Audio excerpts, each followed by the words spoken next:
नमस्कार। ज्योतिषीय श्रृंखला की इस कड़ी में आपका हार्दिक स्वागत है। अभी हमारा चैप्टर चल रहा है नक्षत्र जनन फल का। विभिन्न नक्षत्रों में उत्पन्न जातकों का सामान्य फल क्या होता है, हम इसकी जानकारी प्राप्त कर रहे हैं। अब हम उत्तराषाढ़ नक्षत्र से शतभिषा नक्षत्र, उत्तराषाढ़, श्रवण, धनिष्ठा और शतभिषा, इन नक्षत्रों की बात करते हैं। 21वां नक्षत्र है उत्तराषाढ़ नक्षत्र। जब जातक का जन्मकालीन चंद्रमा उत्तराषाढ़ नक्षत्र में संचरण कर रहा होता है तो ऐसा जातक असत्यभाषी होता है, झूठ बोलने वाला होता है, मंदभाषी होगा, धीमे धीमे बोलेगा, ज़्यादा ऊंची आवाज़ में नहीं बोलेगा, व्यापारिक बुद्धि होता है, बुद्धि वाला होता है, बिजनेस माइंडेड होता है, गृह कार्यों में निपुण होता है, बुद्धि उसकी तीव्र होती है, प्रबल इच्छा शक्ति का स्वामी होता है, विल पावर बहुत तगड़ा होता है उत्तराषाढ़ नक्षत्र के जातकों का, चित्रकार होता है, उत्तम वस्त्रों का शौकीन होता है, भविष्य के लिए सुख सुविधा जुटाने वाला होता है, अपना फ्यूचर का प्लानिंग वो करता है, समाज में प्रतिष्ठित होता है, उत्तम वक्ता होता है तथा श्रेष्ठ बुद्धि वाला होता है। यदि उत्तराषाढ़ नक्षत्र के प्रथम चरण में जातक का जन्म हो तो उसमें अधिकार की भावना तथा स्वतंत्रता प्रेम में वृद्धि होती है। अपना राइट्स के प्रति वो कॉन्शियस होता है ज़्यादा, और इंडिपेंडेंसी उसको पसंद है, किसी की अधीनस्थता उसको स्वीकार नहीं होती है, स्वतंत्र बुद्धि का होता है। यदि द्वितीय चरण में उसका जन्म हो तो उसमें स्वार्थ की भावना में वृद्धि होती है, सेल्फिशनेस बढ़ता है उसका। तृतीय चरण में जन्म होने से उसके चरित्र में विरोधाभास दिखलाई पड़ता है, कंट्रोवर्सी आती है उसके विचार में, जो है सो विरोधाभास कभी कुछ नज़र आता है, कहता कुछ है करता कुछ है, इस तरह से।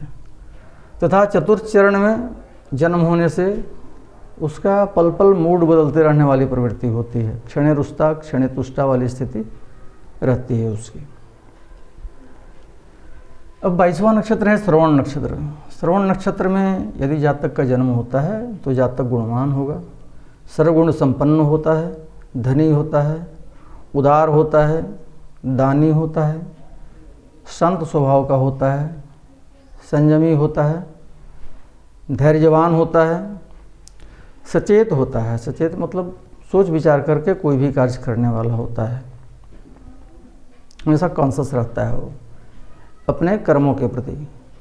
विचारशील होता है, विचार से प्रेरित होकर के वो सद्विचारों से प्रेरित होकर अच्छा काम करता है, तथा अच्छा सलाहकार होता है वो। जिस किसी को भी अगर वो सलाह देता है तो अच्छी सलाह देता है। अगर कोई भी आदमी उससे सलाह ले तो वो जो जस्टिफाइड होता है, जो उचित होता है, वो सलाह देता है। अपने जीवन से उसे बहुत प्रेम होता है। श्रवण नक्षत्र का जातक वो चंचल स्वभाव का होता है और वो सदैव लाभ का व्यवसाय करता है। व्यापारिक बुद्धि तो होती ही है उसकी, लेकिन उसमें भी ऐसा व्यवसाय नहीं करता है जिसमें रिस्क हो, जोखिम उठाना पड़े। यदि श्रवण नक्षत्र के प्रथम चरण में जातक का जन्म हो तो जातक को अधिक आत्म केंद्रित बनाता है, वो अपने में केंद्रित होता है, सेंट्रलाइज हो जाता है। यदि द्वितीय चरण में जन्म हो तो उसकी महत्वाकांक्षा आती है, उसमें महत्वाकांक्षी होता है। यदि श्रवण नक्षत्र के तृतीय चरण में जन्म होता है तो जो महत्वाकांक्षा की भावना है उसकी, वो नई उड़ानें लेने लगता है।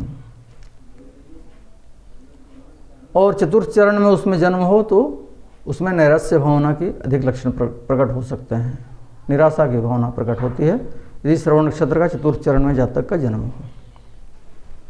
23वां नक्षत्र है धनिष्ठा नक्षत्र। धनिष्ठा नक्षत्र का जातक साहसी होता है, स्वतंत्र विचारों वाला होता है। वो किसी के विचार का अनुगमन करने वाला नहीं होता है, चाहे कोई उस पर विचार अपना थोप दे उसको एक्सेप्ट करने वाला नहीं होगा, अपना इंडिपेंडेंट विचार होगा उसका। संगीत प्रेमी होता है, दृढ़ इच्छा शक्ति वाला होता है, विल पावर बहुत मजबूत होता है उसका। शीघ्र ही किसी परिणाम पर पहुंचने वाला होता है। वो बहुत ज़्यादा टाइम टेकिंग उसका प्लानिंग नहीं होता है, वो जस्ट जो प्लान करता है उसमें तुरंत कंक्लूड करता है, तुरंत किसी न किसी परिणाम पर शीघ्रता से पहुंचने का प्रयास करता है। चुस्त होता है, सचेत होता है, सचेत मतलब वही सोच विचार कर कार्य करने वाला। प्रभावशाली होता है, लोगों पर अपना प्रभाव छोड़ता है, उसका व्यक्तित्व प्रभावशाली होता है।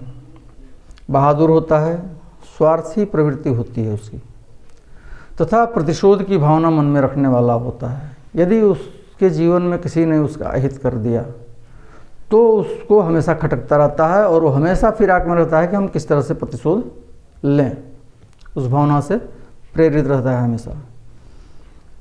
कठिन परिश्रम से धन अर्जित करता है, धनार्जन में उसको मेहनत ज़्यादा करता है, वो करने वाला होता है। यदि धनिष्ठा का प्रथम चरण में जातक का जन्म हो तो जातक को दंभी बनाता है। द्वितीय चरण में जन्म हो तो आलोचक तथा छिद्रान्वेषी बनाता है। वो हमेशा किसी की आलोचना में ही या किसी के दोष दर्शन में ही लगा रहता है।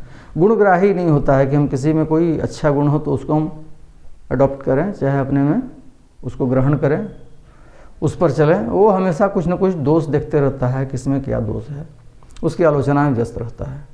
यदि तृतीय चरण में धनिष्ठा का जन्म हो जातक का तो उसमें आत्मविश्वास की वृद्धि होती है, उससे कॉन्फिडेंस का लेवल बढ़ता है। तथा चतुर्थ चरण में जन्म होने पर जातक के रहस्यमय स्वभाव को समझना कठिन हो जाता है। वो पूरा रहस्यमय व्यक्तित्व का स्वामी होता है और सामान्य जन के बुद्धि के बाहर होता है उसका व्यवहार, उसका विचार। अब 24वां नक्षत्र है शतभिषा नक्षत्र। शतभिषा नक्षत्र का जातक काल को जानने वाला, अर्थात अपनी मृत्यु का आभास पहले से कर लेने वाला होता है। शांत होता है, अल्पाहारी होता है, अल्पाहारी मतलब कम भोजन करने वाला, और साहसी होता है। किसी भी कार्य का प्रारंभ करने से पहले अधिक सोच विचार नहीं करता है। कोई भी कार्य स्टार्ट किया, ज़्यादा सोच विचार नहीं करना है, तुरंत उसको इम्प्लीमेंट करने में लग जाता है, और यही कारण है कि उसको अक्सर नुकसान उठाना पड़ जाता है। यदि शतभिषा नक्षत्र के प्रथम चरण में जातक का जन्म हो तो उसको अधिक बहिर्मुखी बनाता है, एक्सट्रोवर्ट होता है वो। यदि द्वितीय चरण में जन्म हो तो अंतर्मुखी होकर जन कल्याण की योजनाएं बनाता रहता है, इंट्रोवर्ट होगा और हमेशा जो है सो जन कल्याण की बातें सोचता है और उस पर अमल करने की कोशिश करता है। यदि शतभिषा के तृतीय चरण में जन्म हो जातक का तो वह किसी आंदोलन का नेतृत्व करता है, उसमें नेतृत्व का गुण आता है और किसी आंदोलन का, किसी प्रोटेस्ट का, उस तरह का कुछ हो तो उसका नेतृत्व वो करता है। और यदि चतुर्थ चरण में जन्म होने पर वह बीच बीच में लंबे समय तक अंतर्मुखी हो जाता है, ऐसा उसका स्वभाव हो जाता है। तो ये हुआ नक्षत्रों का उत्तराषाढ़ से शतभिषा नक्षत्र तक का। आगे पूर्वा भाद्रपद, उत्तरा भाद्रपद और रेवती, ये 3 नक्षत्र बचते हैं जिनके बारे में हम अगले वीडियो में जानेंगे। नमस्कार।